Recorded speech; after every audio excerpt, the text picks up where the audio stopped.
De la mañana, con toda la mirada puesta en Zelensky después de esa cumbre de la OTAN. Fíjense la cara que se le ha quedado a Zelensky después de ver cómo Estados Unidos le brinda el camino, le pone la opción de todas las garantías de seguridad. Un Biden que la lió por todos los lados, dejó a Zelensky en una situación de decir, pero bueno, podemos parar ya. Por un lado, primero le llamó Vladimir, no Volodymyr, le llamó con el nombre de pila, de Putin. Y luego dijo, porque en el G7 en lugar de la OTAN. Bueno, Biden estuvo ayer sembrado, debía tener un poquito de jet lag o algo, y dejó una fotografía complicada. Eso sí, que ha sacado Zelensky, que por cierto ya podría vestirse para las reuniones estas de internacionales, sigue de verde por todos los lados. Que sacó Zelensky, que puso, que consiguió para Ucrania en la guerra de Ucrania, sobre todo un apoyo sin fisuras. No es nuevo, ya lo tenía. Apoyo para Zelensky en esa reunión de Vilna, de Lituania, de la OTAN. Ya tiene Zelensky todo ese apoyo para continuar con la guerra, para continuar la contraofensiva, para continuar defendiéndose del ataque de Rusia. Ya tiene Zelensky pues el compromiso, sin fijar, como se esperaba desde el principio, de que será miembro de la OTAN. La frase fundamental, diga lo que diga Rusia, será miembro de la OTAN Ucrania. Por lo que Zelensky dijo es un éxito, la cumbre de Vilna, la cumbre de la OTAN. Aún así, la fotografía ha quedado un poco desnortada, desmarcada. 8:01 de la mañana, la clave fundamental iba ayer en el entorno, en lo geopolítico afectando en la economía, alrededor de la cumbre de Vilna, de la reunión de la OTAN. La clave fundamental macroeconómica era el dato de paro. Claves del día alrededor del elemento fundamental en el que sin duda se va a colocar la fotografía para la FED en la reunión. Tenemos la inflación en Estados Unidos ya en el 3. Fíjense que le decíamos, va a estar en el entorno del 3. Se habla del 3,1, pero hay muchos analistas que ya antes de conocerse el dato decían, va a tocar el 3. ¿Por qué? Porque la Truflation está mucho más abajo, 2,33. De tal manera que si la inflación día a día, que no marca la media, ya está por debajo, la bajada podía ser mayor. Así fue, bajada de la inflación. Bueno, sigue subiendo al 3%, piensen que no es un menos 3, es un más 3, pero cada vez crece menos y ya está solo un 1% del objetivo de la FED. También se esperaba que la Core, que estaba en el 5,3% de subida, bajara hasta el 5, 4,8. Se esperaba que la mensual creciera un 0,3, 0,2. Wow, estaba todo miel sobre hojuelas para todos, menos para Jerome Powell, que tiene ahora mismo un problemón importante. Si suben los tipos cuando no hace falta, ¿qué es lo que pasa? Que genera una recesión que la ciudadanía va a achacar directamente a la Reserva Federal. Oiga, usted ya ha subido bastante. Tenemos la restricción también monetaria, la restricción crediticia por parte de los bancos después de los sucesos de marzo alrededor de ese conato de crisis bancaria. Y tenemos una fotografía en la que no se necesita la suficiente subida de tipos de interés, ya lo lleva suficientemente alto. ¿Y si agrava la recesión? Es la pregunta clave que ahora mismo se hace una parte del mercado sobre un Jerome Powell que ha tenido una obsesión durante el último año. Subir tipos, subir tipos, subir tipos. Pero la inflación, como le venimos diciendo por parte de los analistas, que nos van diciendo, cuidado, porque hay síntomas deflacionarios, ya está aquí. Esa deflación, ese movimiento acelerado de deflación ya ha llegado. Que hizo Bostic, uno de los miembros de la Reserva Federal, salir rápido a decir, todavía va a costar mucho bajar del 3 al 2. Vamos, es el único mensaje que les queda ya para poder seguir subiendo tipos de interés de una manera agresiva. Aún así, todo parece indicar que habrá subida de tipos en la reunión de julio, que en la reunión de septiembre no habrá subida de tipos de interés según el mercado. Pero esto cambia tanto como el precio de las gambas en el mercado, dependiendo del día, de lo que haya llegado y de la demanda. Es decir, que lo mueve muchísimo. Vamos a gráficos de esta primera clave del día alrededor de cómo se coloca esa inflación. Fíjense, cuando hablamos de desinflación, menos la FED, cuando habla el mercado de desinflación, si nos vamos a los datos interanuales de este gráfico de la inflación de ayer, todos los ítems de la inflación, los datos mensuales, los datos interanuales, menos 16, menos 26, menos 26, menos 36, menos 18. Ya hay un componente, sobre todo el energético, que está comportándose de manera deflacionaria, de una manera muy agresiva. Ya no es puntual, ya no es menor, ya hay un componente, fíjense, energía menos 16,7%. Fíjense en las commodities energéticas, menos 26,8%. ¿Dónde estaba el punto clave de que iba junto con servicios empujando a la inflación? Shelter, alquileres. Shelter, fíjenselo, el tercero por la cola, 7,8% interanual todavía hacia arriba. ¿Pero qué es lo que tenemos? 0,4, 0,6, 0,4, 0,6, 0,8. El movimiento ya es de ceder, de ir cogiéndola hacia abajo esa inflación. Miren el siguiente gráfico porque nos marca cómo la Fed debe empezar a admitir un comportamiento importante de deflación en el conjunto de la economía.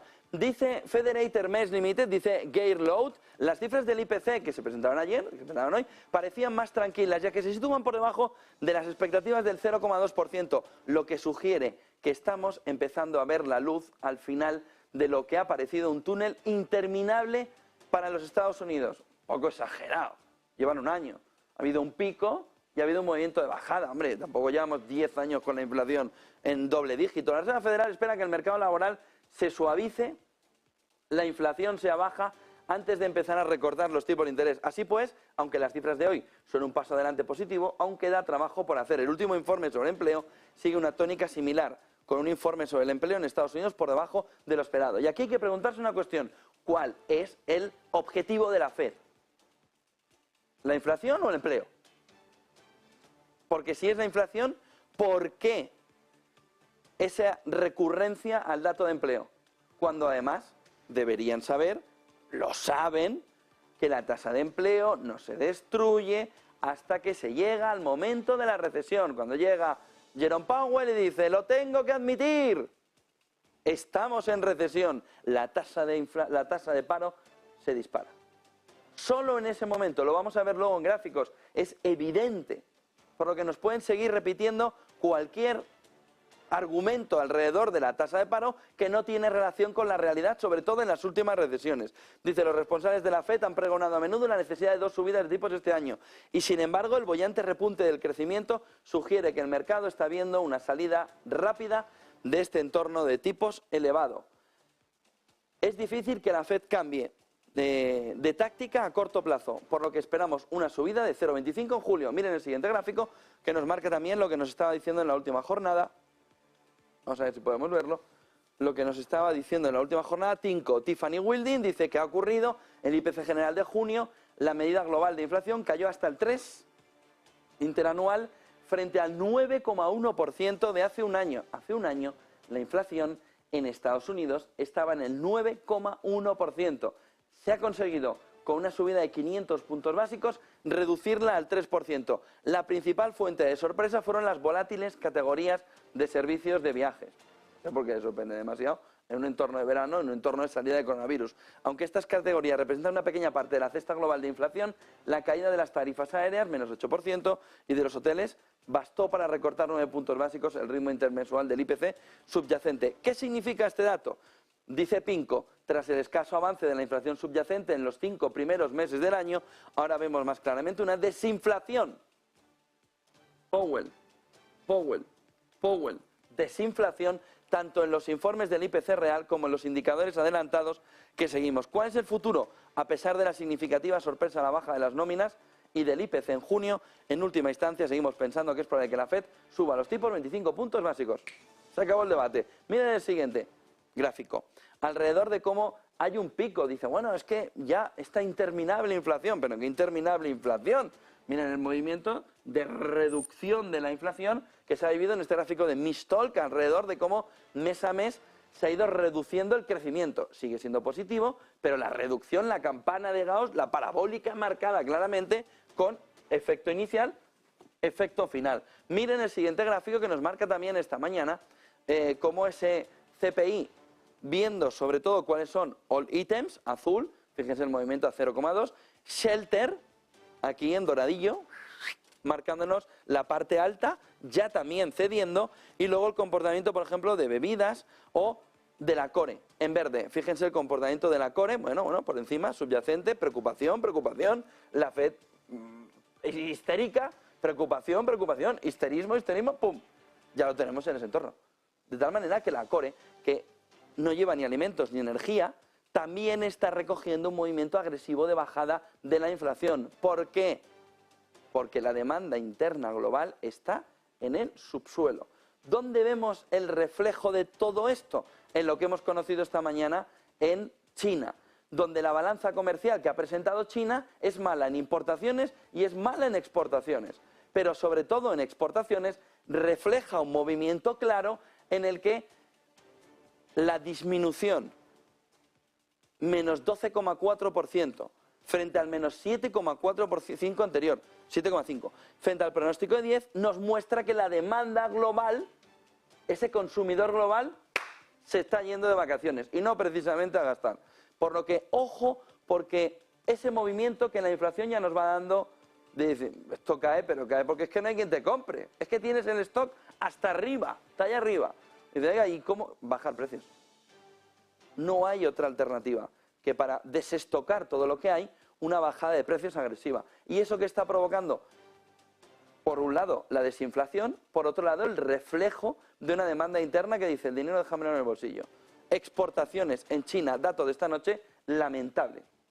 Menos 12,4%, venía de un menos 7,5%, se esperaba que al menos fuera un menos 10%, pues se ha ido al menos 12,4%. Pero es que las importaciones, demanda interna china, que tiene también un movimiento de bajada de tipos de interés para intentar darle un poco de impulso a los propios chinos para que consuman, menos 6,8% frente al pronóstico del menos 4%, 4,1%, veníamos de un menos 4,5%. ¿Cómo nos queda la balanza comercial china en total? 70,62 billones, se esperaba 74. China está ahora mismo embarrada. Lo cierto, o lo positivo para China, es que va a crecer un 5%. Ya lo quisiera coger Occidente. Pero la realidad es que la fotografía ahora mismo de la economía china es bastante complicada. Volvemos a gráficos de ese primer punto clave de la mañana, esa inflación en Estados Unidos. Bueno, no, vamos entonces ya al siguiente punto. La FED da por hecha la desaceleración, porque ayer a las 8 de la noche, aquí hora española, estuvo la FED dando los datos en el libro Beige. Dice que da por hecha la desaceleración, pero que prevé una inflación más dura de lo esperado en el tramo del 3 al 2, que lo veníamos diciendo hace tiempo. Cuidado cuando llegues al 3, que este último tramo va a ser muy complicado, del 3 al 2. Lo que dijo la FED ayer es, sí, hay una desaceleración, porque claro, ¿qué te va a decir si hace un año tienes la inflación en el 9% y ahora la has bajado al 3%, del 9,1 al 3%? ¿Qué van a decir los miembros de la FED? ¿Que la inflación sigue completamente disparada? No. Tienen que ya aceptar la desaceleración, que no la desinflación, que es el término clave que está esperando el mercado, que acepte la FED. Prevé una inflación más dura de lo esperado, dice ese libro Beige, a partir de ahí a mirar. ¿Quién habló también ayer? Banco de Inglaterra, Andrew Bailey. Mucho cuidado, dijo ayer, con las hipotecas. Puso el foco en lo que ahora empieza a ver el Banco de Inglaterra, que es un problema. El problema no son los 500 puntos de subida, el problema son los efectos de los 500 puntos de subida, en el caso de la FED, a medio o largo plazo, en el caso del Banco Central Europeo, en el caso del Banco de Inglaterra. ¿Qué es lo que dice? 4 millones de hogares en Reino Unido están ahora mismo en la línea directa de fuego. ¿Qué significa? ¿Por qué hacía esa comparación con un entorno bélico? Porque la situación para el bolsillo del contribuyente, para el bolsillo del hipotecado en Reino Unido, se va a poner profundamente complicada. Y cojan la comparación para el resto. Ahora mismo, sobre todo a la vuelta de verano, el bolsillo.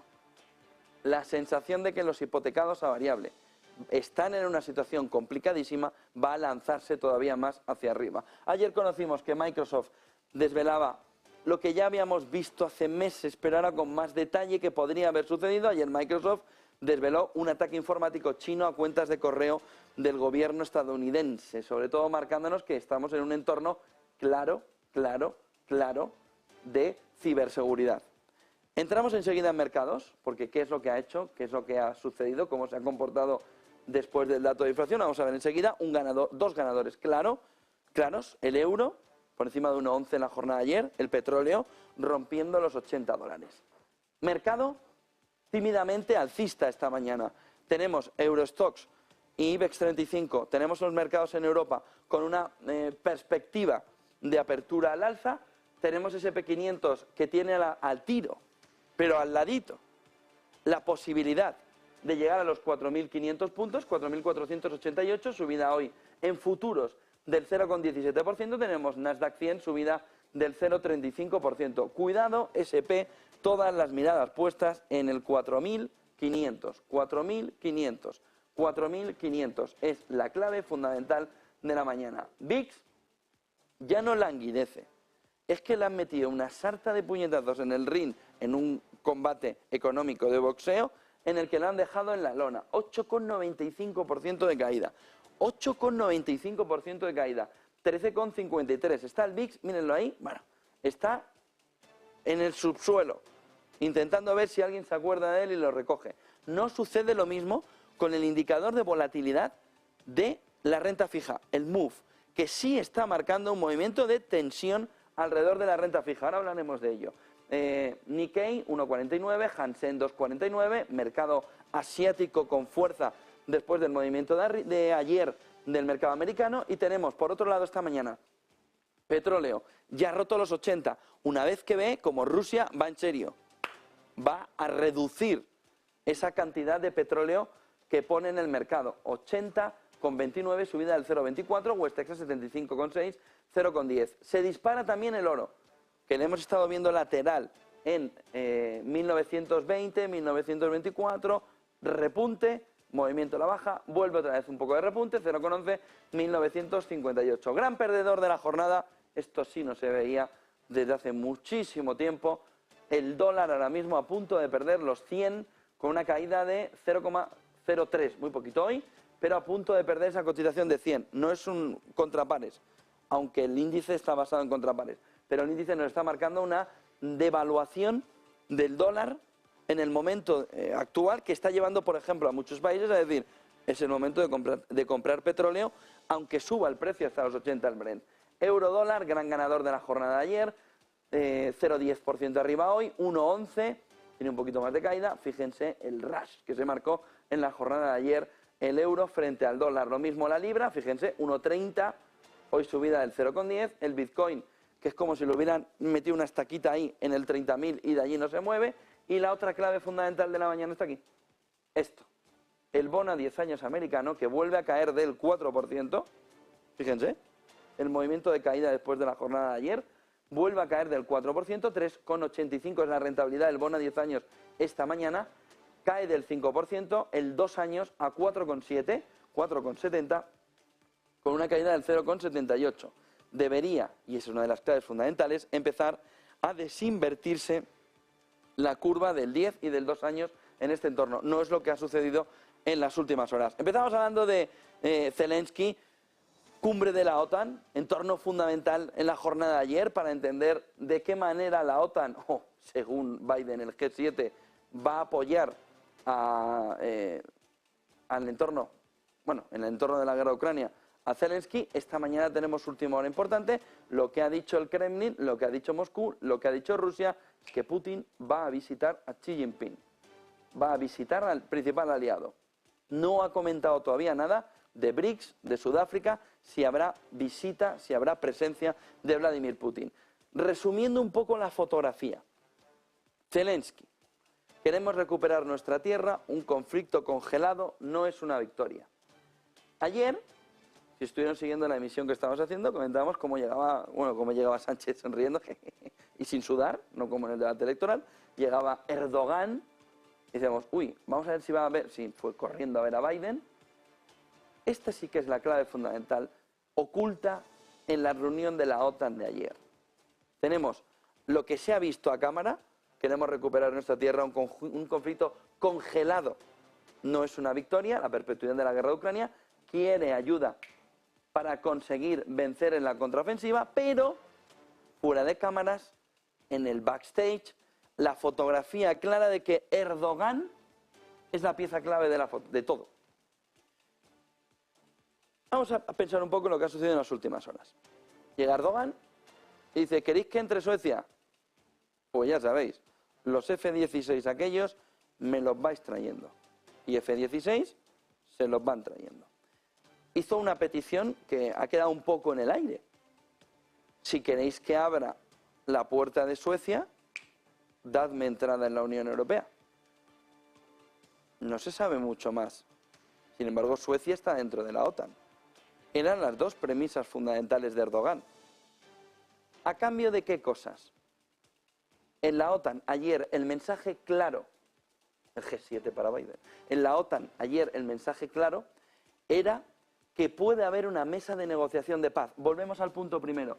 No, queremos recuperar nuestra tierra. Lo que se vivió ayer dentro de esa asamblea de la OTAN es la discusión, el enfrentamiento entre un Zelensky que quiere la mesa de negociación una vez recuperado todo el territorio y un Erdogan que planteó: yo puedo llegar a una mesa de negociación. ¿Qué dijo Rusia? Enseguida contestó Rusia que por ahora no lo tiene previsto. Pero que por ahora no lo tiene previsto, ya lo había dicho Erdogan en la reunión. De tal manera que tenemos una piedra angular en toda la fotografía, que no es la ONU en este caso, como lo ha sido, por ejemplo, el acuerdo del cereal, con el apoyo de Erdogan, de Turquía. Es Turquía directamente. Turquía es ahora mismo el que tiene guardado bajo el brazo el cisne blanco de la economía. Es el que tiene guardado la mesa de negociación de paz en la posibilidad de conseguirlo. No guardado porque no lo quiere sacar, todo lo contrario, Erdogan lo quiere poner. Ayer lo puso encima de la mesa. ¿Qué recibió de Zelensky? No. ¿Qué recibió de Rusia? No. Queremos seguir con los objetivos militares. Pero ¿qué es lo que plantea Erdogan? Estaba seguro ante el resto de miembros de la OTAN de que puede llevar a un alto al fuego a la guerra de Ucrania y a una negociación, y aquí viene lo importante, sobre la situación actual. Lo que le planteó a Biden, lo que le planteó al resto en aquella mesa circular, casualmente circular, planteándole a todos los miembros de la OTAN que la paz y la mesa de negociación como movimiento inicial está al alcance de la mano. Que si todos caminaban hacia la mesa de negociación, Macron estaba dando palmas, él tenía la llave, se entiende, de Putin, de sentar una mesa de negociación que nos lleve a un camino de la paz, que en el fondo ahora mismo es el elemento clave de todo y lo que quiere todo el mundo. Pero rápidamente recibió este mensaje de Zelensky, este mensaje de Rusia. Ojo, porque quizá la mesa de negociación de paz, por lo que ayer se vio en septiembre y octubre, es diferente. Y sí tenemos la opción, o sí vemos por fin la fotografía histórica de ver una mesa de negociación de paz. Al principio, con segundos y terceros negociadores, para conseguir alrededor de diciembre esa mesa de negociación de paz con Putin y con Zelensky. Pero Erdogan dejó ayer muy claro, y es la clave oculta fundamental de la reunión de la OTAN, que sí hay una opción. Es decir, lo que Erdogan está queriendo decir, sin decir, es que Putin sí aceptaría una mesa de negociación de paz, incluso en el momento actual, con determinadas condiciones, que son el plan de negociación, el plan de paz de China. Ojo, porque esto ha quedado oculto en las últimas horas, pero es la clave fundamental del medio plazo de los negocios y humanitaria. Un entorno de mesa de negociación de paz, no un acuerdo definitivo, un entorno de mesa de negociación de paz con un alto al fuego. Vamos a ver, pero las palabras de Erdogan de Turquía fueron clarísimas ayer, internamente en la OTAN, al hablar del alto al fuego, de su mediación y del inicio de la negociación. Ya les digo que tanto Rusia, que rápidamente dijo que no lo tiene previsto, como Zelensky, como Ucrania, que dijo no, lo dejaron o tiraron por tierra. Ojo, porque ayer se pudo poner una primera piedra importante para ver quién dentro de la OTAN sí está a favor de la mesa de negociación. Macron ya lo sabemos. A partir de ahí se tiene que configurar. Ben Wallace, Reino Unido, advierte a Ucrania que los aliados no son, fíjense lo que le dijo ayer Ben Wallace a los miembros ucranianos que fueron a la reunión de Vilna, le dijo, no somos un Amazon de armas. Por lo que, y por fin alguien ha puesto algo de cordura en toda la fotografía, Kiev necesita mostrar gratitud por las donaciones. ¿Por qué venía esta expresión? ¿Por qué venía esta fotografía?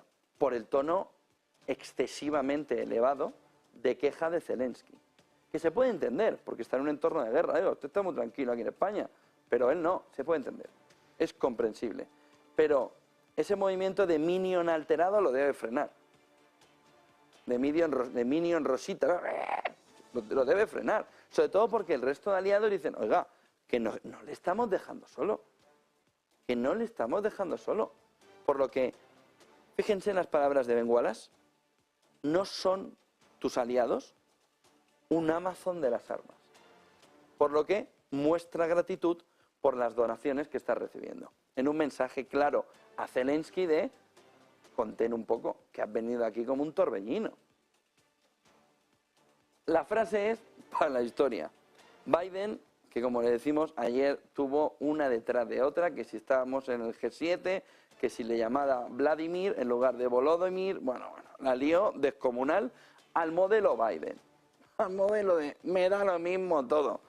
Dice a Zelensky que entiende la frustración que ha expresado a la OTAN sobre los miembros de la OTAN, cuando es Biden el primero que le ha dicho que no puede entrar. Oiga, pero este hombre, a ver, va Biden a Reino Unido el lunes. Dice con Sunak, no es el momento de entrar en la OTAN. Hasta que no acabe la guerra de Ucrania, no se puede plantear la entrada. Zelensky la lía. El resto de miembros apoyan a Biden. Y cuando llega Biden a hablar, dice, no, es que entiendo la frustración que ha expresado. Pero si eres tú el principal causante de la frustración.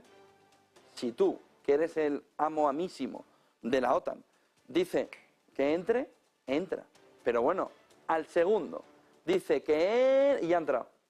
Ya está, no hace falta ni que termine la frase. Entonces, ¿cómo que entiende la frustración? Y sobre todo, volvemos al capítulo anterior. ¿Qué frustración de los miembros de la OTAN?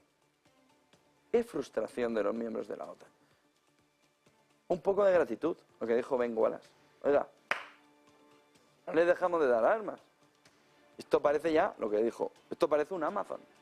Te viene aquí y pide, ahora quiero ese avión y ese tanque. No, el otro no me gusta. Ahora quiero este misil de largo alcance. Oye, ahora los franceses me deberían dar. Oye, ahora Estados Unidos, mejor los Abrams. No me estás dando como si fueran Amazon.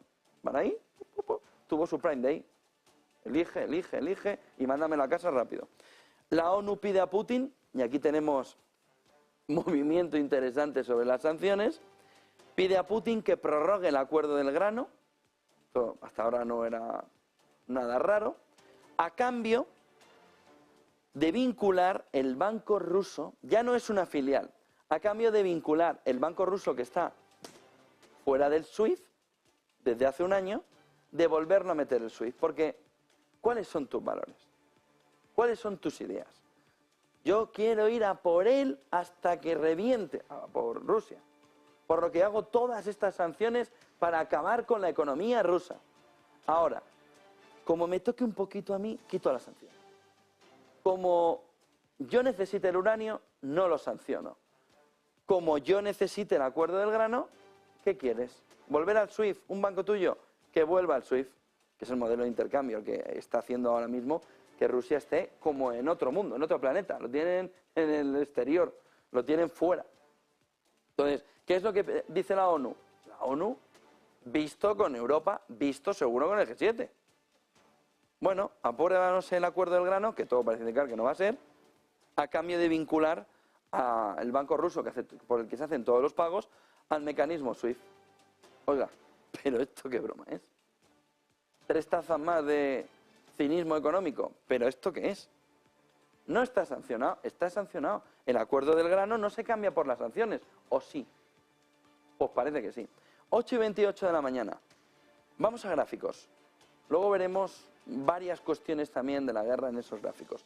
Primero de todos, Morgan Stanley, 3 razones para estar cauteloso en Estados Unidos alrededor, esto está traducido de una manera evidente, evidentemente mal, 3 razones para ser cauteloso en el mercado en Estados Unidos. Dice, la volatilidad de los bonos, el aumento de las tasas de interés y un dólar estadounidense resistente sugieren que los inversores deben tener cuidado con la caída que podría seguir al auge. Morgan Stanley, obsesionado con la caída que puede seguir al auge.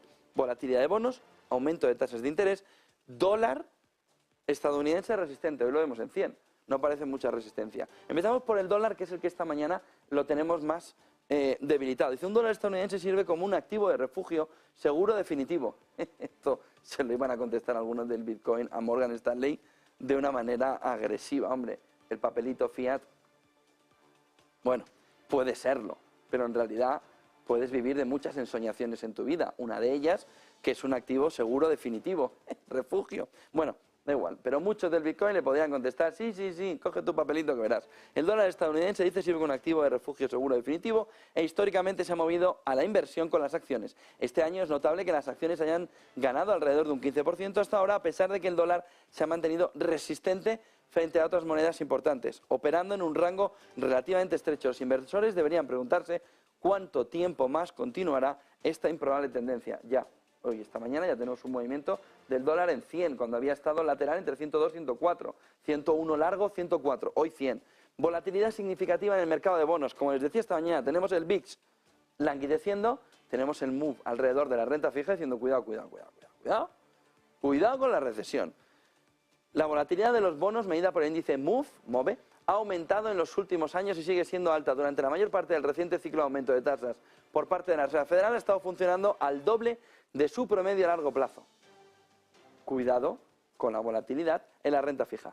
Mientras tanto, la volatilidad del mercado de valores, medida por el índice VIX, ha seguido disminuyendo hasta mínimos en el suelo. Dice, lo que sugiere que los inversores en acciones podrían tener que prepararse para una mayor volatilidad en el futuro. Segundo aspecto importante por parte de Morgan Stanley, un resurgimiento de los tipos de interés reales o ajustados a la inflación. Dice, el rendimiento real del bono del Tesoro a 10 años, punto de referencia importante para la valoración de las acciones, ha subido en los últimos meses un 1,79%, hasta el 4%. Por encima del nivel que alcanzó en octubre del 2022, cuando el S&P 500 alcanzó su punto más bajo en el mercado alcista. Con todo lo demás igual, las tasas más altas tienden a reducir los precios de las acciones a medida que los inversores descuentan más flujo de efectivo futuro. De tal manera que está poniendo la fotografía en mucho cuidado con la renta fija, mucho cuidado con el dólar. Miren el siguiente gráfico, volviendo al IPC, gran clave de la semana. En la jornada de ayer conocimos ese dato de caída hasta el 3%, vamos a ver si podemos ver el gráfico. Vemos cómo al ver la fotografía del core de la inflación, servicios, que ha sido el elemento fundamental del crecimiento inflacionario en la última etapa, azul, lo ven aquí, en el momento de subida, se está desplomando, pero desplomando. Lo que daría pie a que solamente ahora mismo real estate, este violeta oscuro, color Podemos, nos dejaría una fotografía aquí todavía de tensión. Una vez que Shelter, que fíjense que ya se ha reducido todo el tema del real estate en el último dato que conocimos en la jornada de ayer, caiga, una vez que caiga, ahí tenemos una fotografía clara de reducción, porque es una parte pequeña ya del componente clave que está manteniendo la inflación. Siguiente gráfico, cuenta corriente de Rusia, porque está dando mucho en los últimos días alrededor de cómo está esa cuenta corriente. Gráfico de IF, Robin Brooks, que apunta a un movimiento en el que el tope no es el protagonista. E insistimos en esto porque va a venir el mensaje de manera reincidente por parte del G7 de que el tope es el gran protagonista. No lo es falso, es mentira. En azul la media del superávit o déficit comercial de Rusia. En rojo el año pasado por la guerra. Superávit descomunal durante todo el año. En azul la media 2007-2021. En naranjita 2023. Generando un poco menos que la media, con algún mes donde la caída es mayor, provocando en el mes de junio, donde ya en la media hay déficit, un déficit mayor. Pero no por la fotografía del tope, sino un rublo que es estacional, una debilidad del rublo que es estacional, y una Rusia que tiene sobre todo una dificultad en flujos de capital. Ahí sí puede decir el G7 que está dañándole toda esa fotografía de flujos de capital sancionados. Mire también el siguiente gráfico, que nos refleja esta mañana cómo esa fotografía en el superávit comercial europeo empieza a dejarnos un claro ganador. Meloni no habría soñado en el mejor de sus sueños económicos lo que le está sucediendo a la economía italiana. En la última década, 3 países tiraban del superávit comercial europeo. Alemania, no hace falta que hagamos comentarios sobre Alemania, Países Bajos e Italia. El superávit comercial de Italia antes del COVID se debió sobre todo, dice Robin Brooks y IF, a una débil demanda interna. Pero eso no es así ahora. La fotografía es que Italia se está convirtiendo, lo tenemos en el color amarillito, en la clave fundamental del crecimiento del superávit comercial europeo. De tal manera que se está convirtiendo Italia en un motor de exportación de la zona euro, mientras el resto de la economía tira hacia abajo y Holanda y Alemania le acompañan en el camino. Pero con una Italia cada vez más potente, siendo ya un motor no por la debilidad de la demanda interna, sino por el poderío de sus exportaciones. Miren el siguiente gráfico, que nos marca también esta mañana de qué manera la recesión está viniendo de una manera agresiva. Se avecina recesión sobre todo para la zona euro. Estados Unidos en azul, media global en negro, zona euro en rojo. Fíjense el comportamiento en azul y sobre todo en la media global. Fíjense en la caída ya importante de los PMI alrededor de las órdenes de inventarios que van recibiendo las empresas. El desplome de Europa a una recesión que nos recuerda la salida del COVID, que está todavía lejos del movimiento de la crisis financiera del 2008, que está un poquito más cerca de lo que sucedió en el coronavirus, con el desplome de las fábricas, pero que nos está dando que el impacto del shock energético en Europa no ha pasado. El impacto del shock energético al que Estados Unidos ha puesto frente a la pared a Europa no ha pasado. Cuidado con el próximo invierno. Miren el siguiente gráfico, volviendo otra vez a la guerra de Ucrania, según la inteligencia naval estadounidense, OTAN, volviendo no a la guerra de Ucrania, sino a la reunión de la OTAN, ayer se conocía de qué manera la inteligencia naval estadounidense hablaba alrededor de la capacidad de China para producir buques de guerra y submarinos 232 veces mayores a capacidad que la de Estados Unidos. En una información que en la OTAN fue uno de los temas clave. De ahí el mensaje final de la OTAN alrededor de China, contra China, pónganle ustedes la coletilla, diciendo de qué manera también esa preocupación el Pentágono lo tiene alrededor de los avances chinos en ámbito naval. Los chips no son solo los chips, no son solo los semiconductores para el desarrollo tecnológico. Tiene una parte fundamental en todo este capítulo bélico. De tal manera que un escenario que estaba dominado prácticamente a placer por Estados Unidos ha pasado a tener una repercusión muy importante cuando ve que China es capaz de producir buques de guerra y submarinos 232 veces mayores a capacidad que la de Estados Unidos. Miren el siguiente artículo, porque si hay algo extraño, si hay algo que sorprenda mucho en las últimas horas, en el último día, es este artículo del New York Times, en el que les voy a relatar solo dos frases. Dice, no es la OTAN lo que dice ser, y hace un relato claro de lo que ha sido la OTAN desde su fundación, lo que sirvió para contraponer al Imperio Soviético, y dice varias cuestiones que son destacadas. Dicen, la OTAN está funcionando perfectamente como fue diseñada por los planificadores estadounidenses de la posguerra, llevando a Europa, New York Times, llevando a Europa a una dependencia del poder estadounidense que reduce su margen de maniobra. Lejos de ser un costoso programa de caridad, vamos a verlo aquí, se lo enseño. La OTAN asegura la influencia estadounidense en Europa a bajo precio. Lejos de ser un costoso programa de caridad, la OTAN asegura la influencia estadounidense en Europa a bajo precio. Dice, se propuso vincular a Europa Occidental a un proyecto mucho más vasto de un orden mundial liderado por Estados Unidos. Se propuso vincular a Europa Occidental a un proyecto mucho más vasto de un orden mundial liderado por Estados Unidos, en el que la protección estadounidense sirvió como palanca para obtener concesiones en otros temas, como el comercio y la política monetaria. Ojo a este último punto. Es un artículo del New York Times. En esa misión ha demostrado ser un éxito notable. La OTAN está funcionando exactamente como fue diseñada por los planificadores estadounidenses de la posguerra, llevando a Europa a una dependencia del poder estadounidense, me lo lleva por otro lado ya, a una dependencia del poder estadounidense. Artículo brutal. Les recomiendo lectura.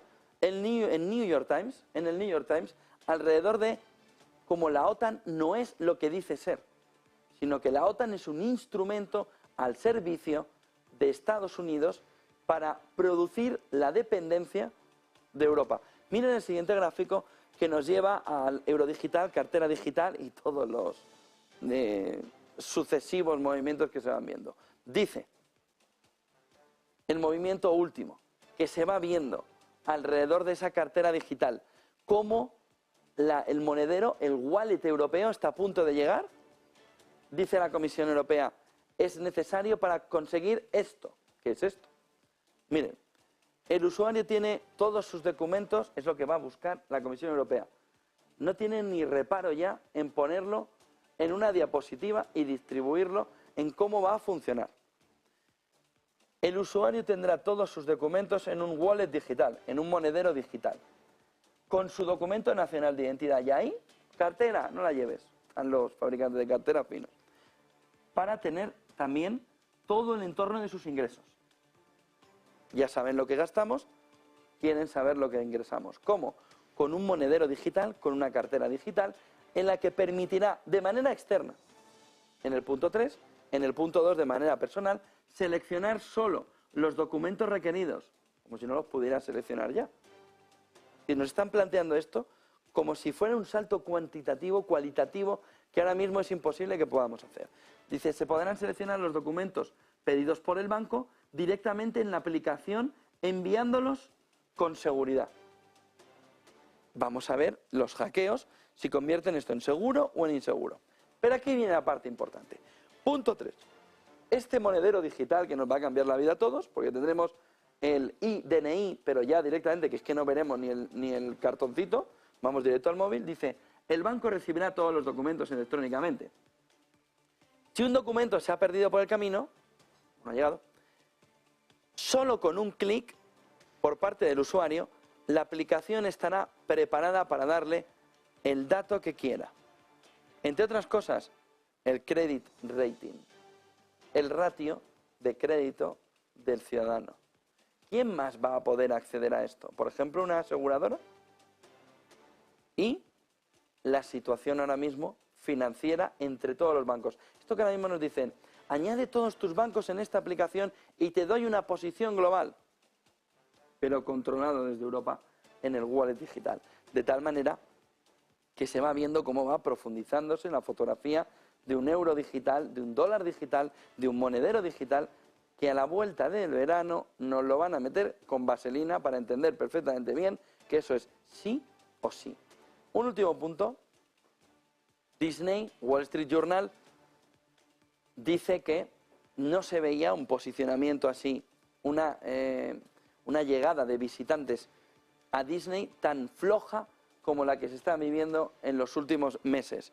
Y dice, el tiempo de espera de las colas en 4 de los principales parques de atracciones de Disney en Estados Unidos ha disminuido tanto que hay una fuerte preocupación alrededor del éxito o fracaso que están teniendo los parques de atracciones de Disney justo en los últimos meses.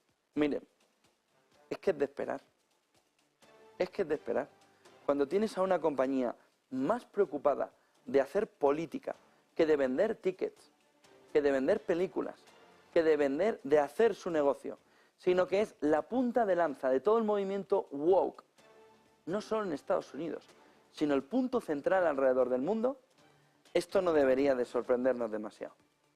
Porque al final, el ciudadano de a pie, lo que está es pendiente de otras cosas y no de toda la tontería que hasta en el parque de atracciones le quieren colar a sus hijos.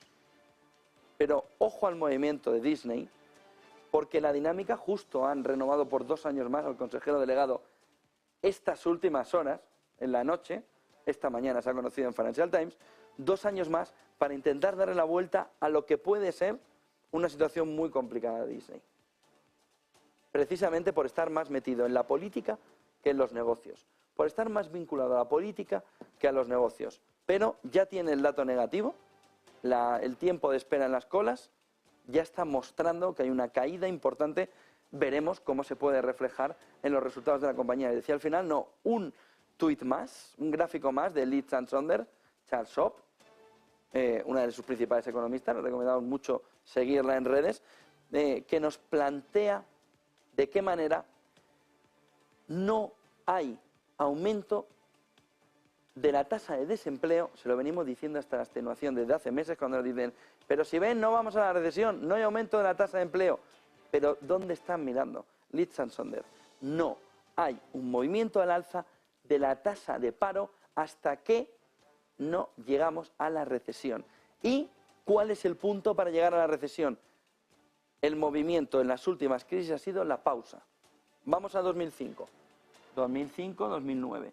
Movimiento hasta que en 2007 se hace la pausa, 2008 se entra en recesión, en pausa, no en caída de tipos. Y fíjense, entre la pausa y la caída de los tipos de interés al mínimo está justo el movimiento de subida de la tasa de paro a máximos. Entre el mínimo, que es la pausa, y el máximo de la tasa de paro, que es la caída de los tipos de interés. Y dirán ustedes, bueno, pero esto habrá sido solo en 2008. Vamos a la crisis del coronavirus.